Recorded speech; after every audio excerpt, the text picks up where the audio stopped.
Hari ni aku nak tunjuk korang cara tangkap gambar patung comel ni pula. Ni Miss punya, kita pinjam. Okay, mula-mula kita cari dulu background yang cantik sikit. Okay, kita try dekat kotak ni. Okay, macam kurang lah.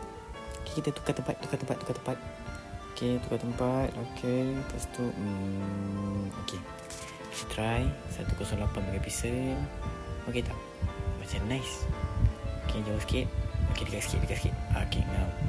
Okay, try. Tangkap. 3, 2, 1. Okay, try tengok. Okay, not bad. Kita try sekali. Okay. Tangkap. Okay, tangkap sekali. Okay, kita try 3 kali ganda. Okay. Lepas tu try tangkap. Gagal pula. Tangkap. Boleh lah.